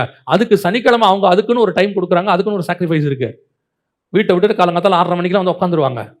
உட்காந்து தியானித்து வசனத்தை எடுத்து, ஏன் அவங்களுக்கும் ஜாலியாக இருந்துட்டு ஞாயிற்றுக்கிழமை காலையில் ஆனால் அப்படியே வந்து பசங்களை ஆராதிக்க சொல்லிட்டு அப்படியே நேராக ஏறிச்சு பேச தெரியாதா? ஏன் இத்தனை வருஷம் அனுபவத்தில் பேச முடியாதா? முடியும். ஆனால் அது தேவன் கொடுக்குற வார்த்தையாக இருக்காது. அது கீழே ஆடு மேய்க்கிற வார்த்தை, மனுஷனை மேய்க்கிற வார்த்தை ஒன்று இருக்குது. அதுக்கு மலைக்கு மேலே போனால் தான் கிடைக்கும். அதை தான் போய் வாங்கணும். ஆண்டவர் அதைத்தான் உங்களையும் வாங்க சொல்கிறார். கொஞ்சம் தேவ சமூகத்துக்கு மேலே வாங்க, ஆவிக்குரிய வாழ்க்கையில் மேலே ஏறி வாங்க. அப்படியே நீங்கள் இதிலேயே திருப்தி ஆயிடலான்னு நினைக்காதீங்க. ஒரு கூட்டம் என்ன பண்ணுது, கீழே புசித்து குடித்து விளையாடி அப்படியே சந்தோஷமாக அப்படியே சர்ச்சுக்குள்ளே இருந்துட்டு ஜாலியாக இருந்துட்டு அப்படியே செத்து போகணும் அப்படின்னு நினைக்குது. அப்படி இருக்கவே கூடாது. சபை ஒரு கிளாஸ்க்குள்ள 50 பசங்களை வைக்கிறாங்க. 50 பசங்களுடைய பெற்றோருக்கும் என்ன கனவு? எல்லாரும் நல்லா மேலே வரணும். அதுக்கு தானே கொண்டு அங்கே விட்டாங்க. நம்ம தகப்பனுக்கு ஒரு கனவு இருக்குது, நீங்கள் அத்தனை பேருமே மலைக்கு மேலே வரணும். அத்தனை பேரும் மலைக்கு மேலே வரணும், பிரமாணங்களை வாங்கணும், தேவன்கிட்ட கற்றுக்கணும், உட்காந்து அவருடைய பாதத்தில் உட்காரணும், ஆண்டவர் எனக்கு சொல்லிக் கொடுங்கன்னு கேட்கணும். அதை அப்படி நீங்கள் கற்றுக்கொண்டால் உங்களை கொண்டு ஒரு கூட்டத்துக்கு ஆண்டவர் போஷிக்க முடியும், போதிக்க முடியும், சொல்லிக் கொடுக்க முடியும். ஒரு கூட்டத்தை நீங்கள் என்ன செய்ய முடியும்? கர்த்தருக்கு ஆதாயம் பண்ண முடியும், ஆயத்தம் பண்ண முடியும். இன்னைக்கு நாமளே கற்றுக்கிறதுலையே இன்ட்ரெஸ்ட் இல்லை, வாங்குறதுலையும் இன்ட்ரெஸ்ட் இல்லை. ஒரு சிலர்லாம் ஞாயிற்றுக்கிழமை வரீங்க ஆராதனைக்கு, அதோட அடுத்த ஞாயிற்றுக்கிழமை நடுவில் ஆண்டவருக்கு உங்களுக்கு எந்த தொடர்புமே இல்லை. என்ன உட்காந்து ஆண்டவர்கிட்ட ஜெபம் பண்ணுறோம், என்ன உட்காந்து செய்தி வாங்கணும் ஆண்டவர்கிட்ட, என்ன ஆண்டவர்கிட்ட கேட்டோம். நம்ம வேதம் வாசிக்கும் போது எப்படி வாசிக்கணும் தெரியுமா? வாசிக்கிறதுக்கு முன்னாடி ஒரு சின்ன ஜெபம் பண்ணணும். நான் இன்ன வரைக்கும் அதை செய்வேன். ஆண்டவரே, நான் வாசிக்கிற பகுதியில் எனக்கு என்ன வச்சுருக்கீங்க, எனக்கு என்ன சொல்லி கொடுக்குறீங்கன்னு தான் கேட்பேன். ஏன் தெரியுமா? இது ஒவ்வொரு பேஜுக்குள்ளேயும் ஆண்டவர் பொக்கிஷத்தை மறைச்சு வச்சிருக்காரு. எனக்குரிய பங்குன்னு ஒன்று இதில் இருக்கும். அந்த பங்கை கர்த்தர் எனக்கு தருவார். 2000 வருஷம் யார் வேணா எது வேணா போதிச்சிருக்கட்டும், ஆனால் எனக்குன்னு ஒரு வெளிப்பாடு இது உள்ள இருக்கும். அதை வாங்கணும். அதுதான் கர்த்தர் எதிர்பார்க்கிறது. 2வது கூட்டம், 2வது இடம் எது? சீனாய் மலை. இன்னும் கொஞ்சம் மேலே வா, உயரத்துக்கு வா. இது ஒரே மாதிரி இல்லைப்பா, கேஷுவலாக வந்துட முடியாது. அதுக்கு ஆயத்தப்படணும். அதான் சொல்வார், நீ ஆயத்தப்பட்டு மேலே வாம்பார் ஆண்டவர். மோசேயை பார்த்து சொல்லுவோம், என்ன சொல்லுவார்? விடியற் காலத்தில் நீ ஆயத்தமாகி சீனாய் மலையில் ஏறி. ஓரேபுக்கு ஆயத்தமே இல்லை பாருங்க. ஓரேபுக்கு என்ன இல்லை? ஆயத்தங்கிற வேர்டே இல்லை. அவன் பாட்டு மேலே ஏறி வந்தா கர்த்தர் ஒரு இடத்துல பேசினார். ஆனால் அந்த உயரமும் சீனாய் மலையின் உயரமும் வேறு. அந்த உயரம் வேறு. அந்த உயரத்துக்கு நீங்க வரணும்னா you must be ready, prepared. ஆயத்தமாகி மேலே வா. அந்த வேர்ட் பர்டிகுலர் வேர்டு இருக்கும், ஆயத்தமாகி மேலே வா. அப்போ பிரமாணங்களை கற்றுக்கொள்ளணும்னா எனக்கு ஒரு ஆயத்தம் தேவைப்படுது, ஒரு சாக்ரிஃபைஸ் தேவைப்படுது, ஒரு டைம் தேவைப்படுது. காலமே எழுந்திருச்சு வா, அங்க வந்து என்கிட்ட பேசு, நான் ஜனங்களுக்கு சொல்ல வேண்டியதை உன் கையிலே கொடுப்பேன். நீ போய் அவங்களுக்கு கற்பி. அப்போ ஆண்டவர் உங்களை பயன்படுத்தணும், வல்லமையா பயன்படுத்தணும். உங்ககிட்ட இது வரைக்கும் யாருக்கும் கொடுக்காததை உங்ககிட்ட கொடுக்கணும்னா அதுக்கு ஒரு சாக்ரிஃபைஸ் இருக்கு, அதுக்கு ஒரு ஆயத்தம் இருக்கு, அதுக்கு ஒரு உயரம் இருக்கு. அவ்வளவு தூரம் நீங்க வரணும். வந்தால்தான் அது கிடைக்கும். அதுக்கு ஒரு டைம் இருக்கு, அதுக்கு ஒரு விலை இருக்கு, அதுக்கு ஒரு சாக்ரிஃபைஸ் இருக்கு. அந்த இடத்துக்கு வரும்போது தான் பிரமாணம் கிடைக்கிறது, இல்லைன்னா கிடைக்காது. எதுக்கு கிடைக்குது? நான் கற்றுக்கொண்டு போய் கீழே இருக்கிறவர்களுக்கு சொல்லிக் கொடுப்பதற்கு. அதுக்கு தான் கர்த்தர் உங்களை செலக்ட் பண்ணியிருக்காரு. 2வது நீங்கள் ஏற வேண்டிய மலை என்ன மலை? சீனாய் மலைக்கு போகணும். அங்கே தான் பிரமாணம் கிடைக்கும், அங்கே தான் கர்த்தர் உங்களோட கூட பேசுவார். கடைசியாக ஒரு காரியம் சொல்லிவிட்டு நான் முடிக்கிறேன். வாசிங்க, யாத்ராகமத்தின் புஸ்தகம் 33ஆம் அதிகாரம் 21 வாசிங்க. பின்னும் கர்த்தர், இதோ என் அண்டையில் ஒரு இடம் உண்டு, நீ அங்கே கண்மலையில் நில்லு. 3வது, முதல்ல ஓரேபுக்கு போனாரு, அழைப்பு கிடைச்சிச்சு. 2வது சீனாய்க்கு போனாரு, பிரமாணம் கிடைச்சிச்சு, வேதம் கிடைச்சிது, வசனம் கிடைச்சிச்சு, கர்த்தர்கிட்ட இருந்து அடுத்தவங்களுக்கு கொடுக்கக்கூடிய வார்த்தைகள் கிடைச்சிச்சு. ஆனால் இப்போ கர்த்தர் சொல்றாரு, மோசே இன்னொரு இடம் இருக்கு மோசே, அங்கே வா. எங்கே வரணும் ஆண்டவரே? கண்மலைன்னு ஒரு வெடிப்பு இருக்கு, அங்கே வந்துரு. 33ஆம் அதிகாரம் 21வது வசனத்தில் சொல்றாரு, பின்னும் கர்த்தர், இதோ என் அண்டையில் ஒரு இடம் உண்டு, நீ அங்கே கண்மலையில் நில்லு அப்படிம்பார். எதுக்காக நிற்க சொல்றாரு? இந்த வசனத்தை வாசிச்சுட்டு இருக்கும்போது கர்த்தர் ஒரு காரியத்தை சொன்னார். இந்த வசனத்திலிருந்து ஒரு காரியம் சொன்னார். அது அப்போ தான் எனக்கு புரிஞ்சிச்சு. இது எத்தனை தடவை படிச்சிருக்கணும், அப்போ தான் எனக்கு அது புரிஞ்சிச்சு. 23வது வசனத்தை வாசிங்க. எதுக்கு வர சொன்னார்னு அங்கே இருக்கு. 23ஆம் வசனம், என் பின்பக்கத்தை காண்பாய், என் முகமோ காணப்படாது. என் பின்பக்கத்தை காண்பாய், என் முகமோ காணப்படாது. என் பின்பக்கத்தை காண்பாய்ங்கிறதுக்கான அர்த்தம் என்ன? என் பின்பக்கத்தை காண்பாய். ஆனால் அது எங்கே போனால் கிடைக்கும்? சீனாயில் கிடைக்காது. எங்கே கிடைக்கும்? கண்மலையில் போனால் கிடைக்கும். பொதுவாக இது எதற்கான ஒரு தீர்க்க தரிசனமான வசனம் அப்படின்னு கேட்டிங்கன்னு சொன்னால், பின்பக்கம் அப்படின்னா நமக்கு பின்பக்கம்னா முதுகு இல்லையா? என் முகத்தை பார்க்க மாட்டாய், என் பின்பக்கத்தை பார்ப்பாய்னா முதுகு. ஆக்சுவலாக வசனத்தின்படி இந்த இடத்துல என் பின்பக்கத்தை பார்ப்பாய் அப்படின்னா என்ன அர்த்தம்? என் முன்பக்கம் நான் எரிச்சல் உள்ள தேவன். மேலே சொல்லுவார், என் முன்பக்கத்தில் என்ன செய்ய முடியாது, பார்க்க முடியாது. நான் என்னவா இருக்கிறேன்? எரிச்சல் உள்ள தேவனாக இருக்கிறேன். நீ என்ன செய்ய மாட்டேன்? பார்க்க மாட்டேன். ஆனா பின்பக்கத்தை பார்க்க முடியும். எப்படி பார்க்க முடியும்? அதுக்கு வாசிங்க 19வது வசனம் வாசிங்க. அதற்கு அவர், என்னுடைய தயையை எல்லாம் நான் உனக்கு முன்பாக கடந்து போக பண்ணி கர்த்தருடைய நாமத்தை உனக்கு முன்பாக கூறுவேன். எவன் மேல் கிருபையாயிருக்கச் சித்தமாயிருப்பேனோ அவன் மேல் கிருபையாயிருப்பேன், எவன் மேல் இரக்கமாயிருக்கச் சித்தமாயிருப்பேனோ அவன் மேல் இரக்கமாயிருப்பேன் என்று சொல்லி. ஏன் இந்த வார்த்தையை இங்க யூஸ் பண்றாரு? ஏன் கிருபை இரக்கம் இந்த ரெண்டுத்தையும் அங்க கொண்டு வராரு அப்படின்னு கேட்டீங்கன்னா, தேவன் முன்பதாக நியாயப்பிரமாணத்தில் வெளிப்பட்டார் இஸ்ரவேல் ஜனங்களுக்கு. அந்த நியாயப்பிரமாணத்தின்படி அவர் எரிச்சல் உள்ள தேவன், அதாவது அவர் தண்டிக்கிற தேவன். ஆனா பின்னாடி அவர் வரப்போறாரு, அவருடைய பின்புறம் வரும், அது கிருபையும் இரக்கமும் நிறைந்தவராய் அவர் வெளிப்பட்டார். யாரை பத்தி சொல்லியிருக்கு? இயேசு கிறிஸ்துவை பத்தி சொல்லியிருக்கு. அப்போ என் பின்பக்கத்தை காண்பாய்னா என்ன அர்த்தம்? நியாயப்பிரமாணத்தின்படி என் முகத்தை உன்னால என்ன செய்ய முடியாது, பார்க்க முடியாது. ஏன்னா அந்த பிரமாணத்தால என் முகத்தை பார்க்குற அளவுக்கு உனக்கு பரிசுத்தம் வராது. ஆனா பின்னாடி ஒன்று வரும், கிருபையும் இரக்கமும் நிறைந்தவராய் சுயாதீன பிரமாணம் வரும். அந்த பிரமாணத்தை நீ பார்ப்பாய். கிருபையும் இரக்கம் நிறைந்தவராய் வரக்கூடிய பின்பக்கம், அதுல நீ என்ன செய்யலாம்? என் முகத்தை பார்க்கலாம். இயேசுவின் முகத்தை ஜனங்க என்ன செஞ்சாங்க? பார்த்தாங்க. ஜனங்க அதில் அவருடைய முகத்தை காண்றாங்க, அவருடைய முகம் பிரகாசிக்கிறத பார்க்குறாங்க, அவருடைய சரீரம் பிரகாசிக்கிறத பார்க்குறாங்க, முகமுகமாக பார்க்குறாங்க. அதே அந்த மறுரூப மலையில் மோசையும் கர்த்தர் என்ன செய்கிறாரு? பார்க்குறாரு. ஆனால் இதை படிச்சுட்டு இருக்கும்போது எனக்கு இன்னொரு காரியத்தை கர்த்தர் அதில் சொல்லி கொடுத்தாரு. ஏன் என் பின்பக்கத்தை காண்பாய் அப்படின்னு சொன்னா, வாசிங்க 32ஆம் அதிகாரம் 15வது வசனம் வாசிங்க. சாட்சியின் பலகைகள் இரண்டும் அவன் கையில் இருந்தது, அந்த பலகைகள் இருபுறமும், இப்ப பாருங்க நல்லா கவனி, பலகை இப்படி பிடிச்சிருக்கிறாரு, ரெண்டு கையில் ரெண்டு பலகை பிடிச்சிருக்கிறாரு. இந்த பலகையோடைய ரெண்டு பக்கமும் எழுதப்பட்டிருக்கு, முன்னும் பின்னும். அப்படிதானே இருக்கு, வசனம் இருக்கு தானே, முன்னும் பின்னும் எழுதியிருக்கிறார். இப்ப ஜனங்களுக்கு எது தெரியும்? முன்னாடி உள்ளது மட்டும்தான் தெரியும், பின்னாடி உள்ளது தெரியாது. எழுதுனது கர்த்தர், மோசே எழுதல, எழுதுனது கர்த்தர். ரெண்டு பக்கமும் பிடிச்சிருக்கிறார். இந்த பின்னாடி என்ன இருக்குன்னு ஜனங்களுக்கு தெரியாது. இவர் வந்தவர் கோவத்தில் என்ன பண்ணிவிட்டாரு? ரெண்டையும் போட்டு உடச்சு விட்டார். இவர் கையில் வச்சிருக்கும் போது ஒருவேளை இவர் பேசுறாரு, அங்கே நின்று பார்க்கும்போது பேசுறத அங்கிருந்து பார்த்தவனுக்கு எது தெரிஞ்சிருக்கும்? முன்னாடி இருக்கிறது தெரிஞ்சிருக்கும். ரெண்டாவது, மலையிலேருந்து இறங்கி கீழே வரும்போது யோசுவா கூடவே வராரு. அப்போ கையில் இருக்கிறத யோசுவா பார்க்கும்போது முன்னாடி உள்ளது யோசுவாவுக்கு என்ன செய்யும்? தெரியும். எது தெரிஞ்சிருக்காது? பின்பக்கம் தெரிஞ்சிருக்காது. இப்போ இதுதான் தேவன். இவர் கையில் இருக்கிறது எப்படி தேவன் சொல்றீங்கன்னா, இவர் கையில் இருக்கிறது தேவனுடைய வார்த்தை. ஆதியிலே வார்த்தை இருந்தது. தேவனுடைய வார்த்தையினுடைய ஒரு பக்கம் ஜனங்களுக்கு தெரிஞ்சிச்சு, மறுபக்கம் தேவனுங்களுக்கு தெரியல. இப்போ இந்த பின்பக்கத்தை தெரிஞ்சுக்கணும். பின்பக்கத்தை தெரிஞ்சுக்கணும்னா என்ன செய்யணும்? இவர் தான் உடைச்சுட்டாரு. என்ன பண்ணிட்டார்? கோவத்தில் உடைச்சிட்டாரு. இப்போ அடுத்த ரெண்டு கற்பனைகள் செய்ய சொல்றாரு. ஆனா செய்ய சொன்ன போது அதுல முன்னும் பின்னும் எழுதினார்னு இல்ல, 10 கட்டளைகள் மட்டும் எழுதி கொடுத்தாருன்னு இருக்கு. வாசிங்க 34:28 வாசிங்க. அங்கே அவன் அப்பம் புசியாமலும் தண்ணீர் குடியாமலும் இரவும் பகலும் 40 நாள் கர்த்தரோடே இருந்தான். அவன் 10 கற்பனைகளாகிய உடன்படிக்கையின் வார்த்தைகளை பலகைகளில் எழுதினான். இப்போ 10 கட்டளைகள் மட்டும்தான் அது இருக்குது. சாட்சி பலகை இல்ல. சாட்சி பலகை எப்படி இருக்கும்? முன்னும் பின்னும் இருபுறமும் எழுதப்பட்டதாக இருந்தது. இதுல 10 கட்டளைகள் மட்டும்தான் இருக்கு, ரெண்டு பக்கமும். இதுவும் கர்த்தர் எழுதினது இல்லை. யார் எழுதினது? கர்த்தர் சொல்ல கேட்டு மோசே எழுதினது. அப்போ முன்னாடி உள்ள பலகையில பின்னாடி என்ன எழுதி இருந்துச்சு? இப்போ இது யாருக்குமே தெரியாது, மோசேக்கும் தெரியாது. கர்த்தர் எழுதி கொடுத்தாரு, கற்பலகையை கொண்டு வந்தாரு. இவர் கோபத்தில் அதை என்ன பண்ணிட்டாரு? உடைச்சிட்டாரு. இப்போ சொல்றாரு, மோசே உங்ககிட்ட நான் கொஞ்சம் பேசணும், அங்க வா, கண்மலைக்கு வா, அங்க வந்தினா என் பின்புறத்தை நீ காண்பாய். இவர் தானே மாம்சத்தில் வெளிப்பட்ட வார்த்தை. ஆதியிலே வார்த்தை இருந்தது, அந்த வார்த்தை தேவனிடத்தில், அந்த வார்த்தை தேவனாய் இருந்தது. அவர் மாம்சத்தில் வெளிப்பட்டார். இப்போ கையில கற்பலகையில இருக்கிறார். வார்த்தை இப்போ எங்க இருக்குது? கற்பலகையா இருக்கு. ஆனா அதோடைய பின்பக்கம் என்னன்னு யாருக்குமே தெரியல. தேவனிடத்துல இன்னும் பின்பக்கத்தில் நிறைய வார்த்தைகளை கர்த்தர் வைத்திருக்கிறார். ஜனங்களுக்கு கொடுக்கிற பிரமாணம் இருக்கு, நம்ம கொடுத்துக்கிட்டே இருக்கிறோம். ஆண்டவர் வெளிப்படுத்துறார், அதெல்லாம் ஜனங்களுக்கு கொடுக்கறது. ஆனா அது இல்லாமல் தேவனிடத்துல இன்னும் மறைவான பொக்கிஷங்கள்ல நிறைய உள்ள வச்சிருக்கிறார் ஆண்டவர். அது எங்க போனா கிடைக்கும் தெரியுமா?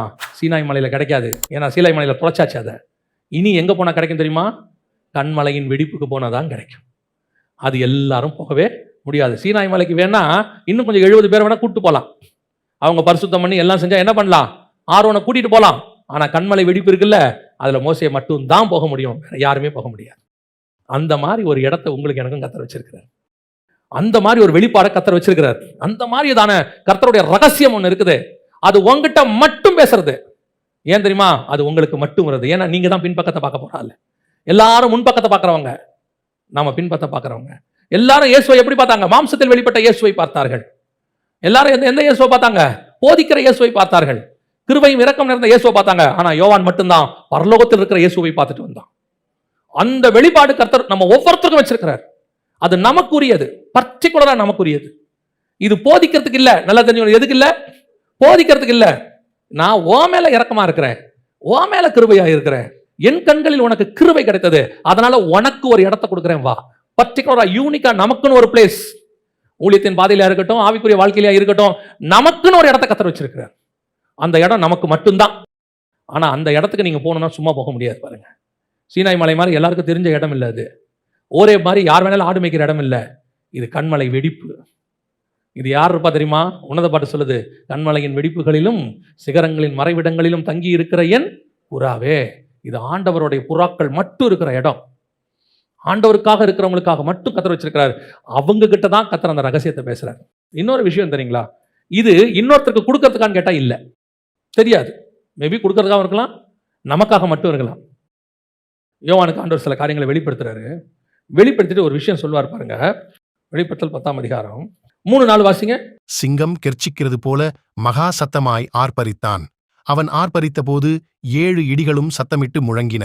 அவ்வேழு இடிகளும் தங்கள் சத்தங்களை முழங்கின போது நான் எழுத வேண்டுமென்றிருந்தேன். அப்பொழுது 7 இடிமுழக்கங்கள் சொன்னவைகளை நீ எழுதாமல் முத்திரை போடு என்று வானத்திலிருந்து ஒரு சத்தம் உண்டாக கேட்டேன். ஆரம்பத்தில் சொன்னாரு 7 சபைகளுக்கு எல்லாத்தையும் எழுது, எல்லாத்தையும் எழுதிக்கிட்டே வராரு. இப்போ ஒரு சவுண்டு கேட்குது, 7 இடிகளுடைய சவுண்டு.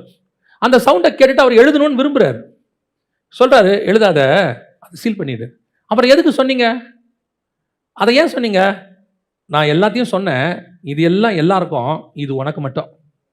இது மற்றவங்களுக்கு சொல்றதுக்கு இல்லை, உனக்கு சொல்றதுக்கு. நீ கேட்டுக்கோ, நீ வச்சுக்கோ, யாருக்கிட்டையும் சொல்லாத. அந்த மாதிரி சில வெளிப்பாடுகளை கர்த்தர் உங்களுக்கு கொடுப்பார். கொடுப்பாரா? கன்ஃபார்மா கொடுப்பாரு. அது நமக்கு மட்டும் பேசக்கூடிய ரகசியமாக இருக்கும், நம்மோடு கூட இடைபடுவதாக இருக்கும். இப்போ சிம்சோனுக்கு ஆண்டவர் ஒரு காரியத்தை சொன்னாரு, முடியை பத்தி பேச. ஒரு உதாரணத்துக்கு சொல்றேன். அந்த ரகசியம் யாருக்கு மட்டும் உரியது? சிம்சோனுக்கு மட்டும் உரியது. அது தெளிவாள்கிட்ட சொல்லக்கூடியது இல்லை, மற்றவங்கிட்ட சொல்லக்கூடியது இல்லை. அது அவனுக்கு மட்டும் உரிய ரகசியம். அதே மாதிரி ஒவ்வொருத்தருக்கும் ஒரு ரகசியம் இருக்கு, ஒரு வெளிப்பாடு இருக்குது. அதை நீங்க கண்மலை வெடிப்புக்கு போனா தான் கிடைக்கும். அது ஓரேபில் கிடைக்காது, சீனாயில கிடைக்காது. சும்மா நீங்க வந்துட்டு ஒரு ஆவிக்குரிய வாழ்க்கையில் இருக்கிறேன், ஆண்டவர் என் கூட பேசணும் இல்ல. நான் ஒரு சாதாரணமாகவே சொல்றேன். நீங்க பாருங்க, ஒரு உலகத்தான் ஒரு சாங் போடுறாரு, அது எல்லாருக்கும் பிடிக்குது, கேட்குறாங்க. அது ஒரே சிலர் ஜெபம் பண்ணி பாட்டு போடுறாங்க, வராங்க. அதுக்கப்புறம் கேஷுவலாக பாட்டு போட தொடங்கிடுவாங்க. 2 வால்யூம் 3 வால்யூம் 4 வால்யூம். இப்போ இதுவும் இருக்கு. இந்த பாட்டிலே கொஞ்சம் பேர் ரசிக்கலாம் படுறாங்க. இது சீனாயிலேருந்து வாங்குறது. ஆனால் சாராள் நவராஜ் அம்மா பாட்டை போய் கேட்டு பாருங்க. சில பாட்டெல்லாம் உங்க இருதயத்துக்குள்ள போய் பேசும். சில பாட்டு மெசேஜாவே இருக்கும், சில பாட்டு ரகசியமா இருக்கும். அது வந்து வெளிப்பாடா இருக்கும், புரியவே புரியாது. ஆனால் இது அவங்க எங்க போய் வாங்கியிருப்பாங்கன்னு பார்த்தீங்கன்னா, கண்மலை வெடிப்பில் உட்காந்து வாங்கியிருப்பாங்க. ஏன் அந்த பாட்டு ஏன் இன்னும் எனக்குள்ள 40 வருஷம் ஆனாலும் கிரியை செஞ்சுக்கிட்டே இருக்குது, இன்னும் மரித்தோரை உயிர்ப்பித்துக்கிட்டே இருக்குது? காரணம் என்ன? இது சீனாயில வாங்கினதில்ல, ஓரேபில் வாங்கினதில்ல, போய் இரவும் பகலும் 40 நாள் காத்திருந்து வாங்கினது. சில காரியங்களை கர்த்தர் நமக்கென்று தருகிறார், அதை நாம தான் வாங்கணும். அது நமக்குரியது. நமக்கு முதல்ல அந்த வாஞ்சை வரணும். எடுத்த உடனே கண்மலை வெடிப்புக்கு போயிடவும் முடியாது. ஃபர்ஸ்ட் எங்க போயிருக்கணும்? ஓரேபுக்கு போயிருக்கணும், ஒரு அழைப்பு இருக்கணும், அங்க தேவனோட பேசுற அனுபவம் வரும். அது மஸ்ட். அதுதான் நமக்கு ஆண்டவர் கொடுத்த ஃபர்ஸ்ட் ஸ்டேஜ். படிப்படியாக தான் வரணும். 2வது சீனாய்க்கு போகணும், அங்கே போய் ஆயத்தமாகிற ஒரு சுபாவம் நமக்கு வரணும். ஆயத்தமாகி எல்லாம் போகிறது. கடைசியாக கர்த்தர் ஒரு இடத்துக்கு கூட்டிகிட்டு போவார். எங்கே கூட்டிகிட்டு போயிடுவார்? கண்மலைக்கு வெடிப்புக்கு கூட்டிகிட்டு போயிடுவார். அங்கே வச்சு கரத்தை மூடுவார், கடந்து போவார். அதுக்கப்புறம் பார்த்தீங்கன்னா உங்களுடைய ஆவிக்குரிய வாழ்க்கை வேற விதமாக இருக்கும். உங்களை கர்த்தர் நடத்துகிற விதமே வேற மாதிரி இருக்கும். இப்போ நம்ம இந்த வாஞ்சைக்குள்ள வரமான்றது தான் முக்கியம். இவ்வளோ இடமும் இருக்குது பைபிளில், இதெல்லாம் இருக்குது. நமக்கு அந்த வாஞ்சை இருக்குதா? ஒரு சிலர் ஓரேபிளே சாட்டிஸ்ஃபைடு, பரவாயில்ல நாங்கள் இங்கேயே ஆடு மேய்ச்சிக்கிறோம், இந்த அளவுலேயே நின்றுக்கிறோம், இருக்கு, ஓகே ரைட், லைஃப் செட்டில்டு. இன்னும் கொஞ்சம் பேர் இருக்காங்க. ஒரு நாள் ஆண்டவர் ஒரு காரியம் பேசினார். சில காரியங்கள்லாம் பேசிட்டு அப்போ அந்த டைரியில் மெசேஜ் எழுதிக்கிட்டே வருவோம். நிறையா மெசேஜ் ஆண்டவர் கொடுக்குறதெல்லாம் எழுதிக்கிட்டே வருவோம். இது என்ன ஆகும்னு கேட்டிங்கன்னா, சில நேரங்களில் அந்த மெசேஜை ஒரு இடத்துக்கு போகும்போது சரி இந்த மெசேஜை கொடுக்கலாம், அந்த மெசேஜை கொடுக்கலான்னு எண்ணம் வரும். அந்த மெசேஜை கொடுப்போம். ஒரு நாள் ஆண்டவர் மத்திய 13:52 பேசினார். பழைய காரியங்களை எடுத்து கொடுக்கறது தப்பு கிடையாது, ஆனா நீ என்ன காரியம் செய்யணும்? புதிய காரியத்தை வாங்கிக்கிட்டே இருக்கணும். அப்படிதானே இருக்குது. தேர்ந்த வேதபாரகன் எவனும் தன் பொக்கிஷ சாலையிலிருந்து புதியவைகளையும் பழையவைகளையும் எடுத்து கொடுக்கிற வீட்டு எஜமானுக்கு ஒப்பா இருக்கிறான். நீ பழசு கொடுக்கறது தப்பு இல்லை, ஆனா உங்ககிட்ட புதுசு வந்துகிட்டே இருக்கணும். பழசு சீனாயில வாங்கினது, புதுசு கண்மலையில வாங்குறது. அந்த புதுசு வாங்குறது தான் உங்க ஆத்மாவை உயிர்ப்பிச்சுக்கிட்டே இருக்கும். அந்த கர்த்தரோட இருக்கிற தொடர்பு தான் உங்களை லைவா வச்சுக்கும் ஆவிக்குரிய வாழ்க்கையில. நீங்களும் தேவனும் பேசிக்கிட்டே இருக்கிறதா நீங்க இன்னும் உயிரோட இருக்கிறீங்கன்றதுக்கு அர்த்தம். ஸ்பிரிச்சுவலி நீங்க பழைய காரியங்களை வச்சு ஓட்ட தொடங்கிட்டீங்கன்னா கொஞ்சம் கொஞ்சமா சாக தொடங்கிட்டீங்கன்னு அர்த்தம். ஸ்பிரிச்சுவல் கொஞ்சம் கொஞ்சமா சாக ஆண்டோட கேட்கணும்.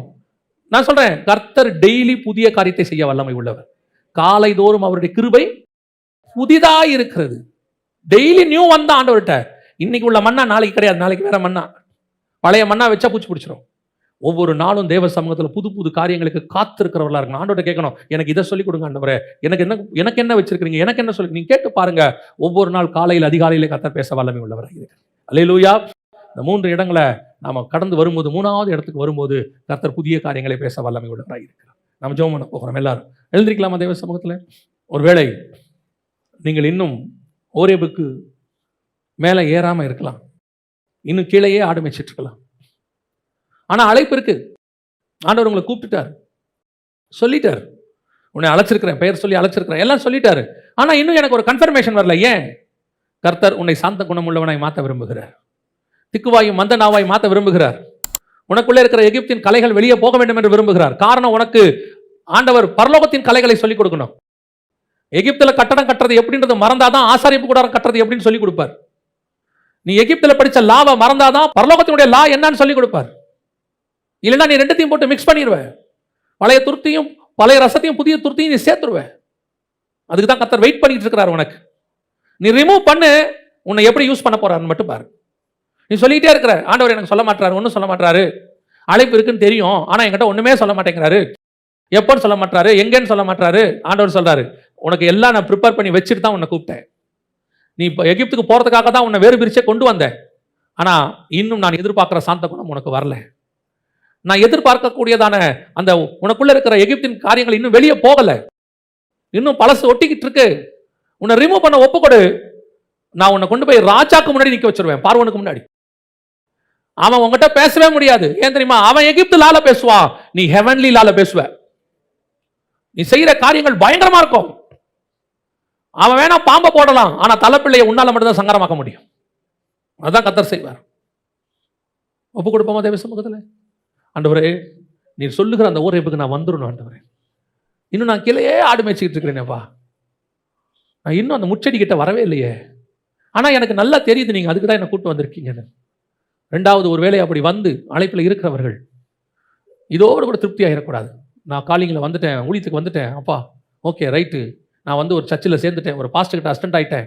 இல்லை, ஆண்டவர் சொல்றாரு, இன்னொரு மலை இருக்கு, அது ஏறு. அதுக்கு ஆயத்தம் அவசியம். ஆயத்தமாகி நீ சீனாய்க்கு வா, உனக்கு நான் அடுத்தவர்களுக்கு சொல்லிக் கொடுக்கிற பிரமாணத்தை உன் கையிலே கொடுப்பேன். You will be become as a teacher. கர்த்தர் உன்னை போதிக்கிறவனாய் மாற்ற விரும்புகிறார், கற்றுக்கொண்டு போதிக்கிறவனாய் மாற்ற விரும்புகிறார். அதுக்கு சில ஆயத்தம் தேவைப்படுது. நீ தேவஜனங்களோட தான் இருக்கிற, ஆனா அவங்க கிட்ட இல்லாத ஆயத்தத்தை நான் உங்ககிட்ட எதிர்பார்க்கிறேன். நீ இஸ்ரவேல் கோத்திரத்துக்கு நடுவிலே தான் இருக்கிற, ஆனா அவங்க கிட்ட இல்லாத ஒரு ஆயத்தத்தை நான் உங்ககிட்ட எதிர்பார்க்கிறேன். நான் ஆவிக்குரியவங்களோட தான் உட்கார்ந்து இருக்கிறேன், ஆனா அவங்கள விட மேலான ஆயத்தத்தை நான் உங்ககிட்ட எதிர்பார்க்கிறேன். அந்த ஆயத்தத்தை தான் நான் உனக்கு பிரமாணத்தை சொல்லிக் கொடுக்க முடியும். நீ கற்றுக்கொண்டு அநேகருக்கு கற்பிக்கிறவனாய் மாற வேண்டும். அதுக்கு தான் ஆண்டவர் அழைச்சிருக்கிறார். கடைசியாய், என்னிடத்துல மறைவான பொக்கிஷம் கொஞ்சம் இருக்கு, மறைவான மண்ணா கொஞ்சம் இருக்கு, ஒளிப்பிடத்துல நான் கொஞ்சம் பொக்கிஷங்களை வைத்திருக்கிறேன், அதை உனக்கு கொடுக்க விரும்புகிறேன். எல்லாரும் உன் பக்கத்தை பார்ப்பாங்க, ஆனா பின்பக்கத்தை நான் உனக்கு தான் காட்ட விரும்புகிறேன். அங்கேதான் அநேக பொக்கிஷங்கள் இருக்கிறது, அங்கேதான் அநேக காரியங்களை புதைச்சி வச்சிருக்கிறேன், அதுதான் உனக்கு தோண்டி கொடுக்க நான் விரும்புகிறேன். ஆனா அது சீனாயில கிடைக்காதுப்பா. அதுக்கு நீ கொஞ்சம் கஷ்டப்படணும், கண்மலை வெடிப்புக்கு வரணும். அது சாதாரணமான விஷயம் இல்லை. அதுக்கு ஒரு இடத்துக்கு நீ ஏறணும், ஒரு வெடிப்புக்குள்ள போய் உட்காரணும். என்னுடைய பயங்கரமான பிரசன்ஸ் அங்க வர்றோம், அது தாங்கக்கூடாததாக இருக்கும். ஆனா அதுக்கு நடுவிலிருந்து நான் உன்னை கூப்பிடுவேன், அதுக்கு நடுவிலிருந்து என் நாமத்தை நான் உனக்கு சொல்லுவேன். ஆபிரகாம், ஈசாக்கு, யாக்கோபு என்பவர்களுக்கு மறைத்த நாமத்தை நான் உன்னிடத்தில் சொல்லுவேன். அநேகருக்கு மறைத்த பொக்கிஷத்தை நான் உனக்கு வெளிப்படுத்தி கொடுப்பேன். அநேகர் வாஞ்சியாய் கேட்டும் கிடைக்காத காரியங்களை உனக்கு நான் சொல்லிக் கொடுப்பேன். நீ புதிய காரியங்களை பெற்றுக்கொள்ளக்கூடிய வேத பாரகனாய் மாற வேண்டும். இதான் கர்த்தர் உனக்கு வச்சது, இதான் கர்த்தர் உனக்கு நியமிச்சது. அந்த மலையில ஏறி நீ கண்மலையில உட்கார்ந்துரு. அதுக்கப்புறம் வேற இடமே இல்லை. ஒரு நாள் கர்த்தர் உன்னை கூப்பிடுவாரு, கண்மலையின் வெடிப்பில் இருக்கிற புறாவே பறந்து வா, நான் உன்னை பரலோகத்தில் வைத்துக் கொள்ள விரும்புகிறேன். ஒப்பு கொடுப்போம் அதே சமூகத்தில். நாம் ஜெபிக்க போகிறோம். எல்லாரும் கண்களை மூடி. இதுல நீங்க எந்த இடத்துல இருக்கிறீங்கன்னு உங்களுக்கே தெரியும். ஆனா ஒண்ணு மட்டும் ஆண்டவர்கிட்ட கேளுங்க, நானும் கண்மலை வெடிப்புக்கு வந்துடணும் ஆண்டவரே. சீனாய்க்கு போயிட்டு கண்மலைக்கு நான் வந்துடணும் ஆண்டவரே. நான் ஓரேபில் தங்கிடக்கூடாது, நான் சீனாயில தங்கிடக்கூடாது, நான் ஓரேப்புக்கு வந்துடணும். சர்வ வல்லமை உள்ள எங்கள் ஆண்டவரே, இந்த அருமையான நாளுக்காய் ஸ்தோத்திரம். நாளிலே கர்த்தர் தேவனாகிய கர்த்தர் எங்களோடு கூட இடைப்பட்ட தயவுக்காய் ஸ்தோத்திரம். ஆண்டவரே, நாங்கள் கண்மலை வெடிப்புக்கு வருகிறவர்களாக, சீனாயிலே பிரமாணங்களை பெற்றுக்கொள்ளுகிறவர்களாக, ஓரேபிலே அழைப்பை பெற்றுக்கொள்ளுகிறவர்களாக, முடிவு பரியந்தம் உங்களுடைய வெடிப்புக்குள்ளே உட்கார்ந்து இருக்கிறவர்களாய் காணப்பட கிருபை பாராட்டும். நீர் இடைப்பட்ட தயவுக்காக நன்றி. எங்கள் ஆண்டவர் இயேசுவின் நாமத்தில் பிதாவே.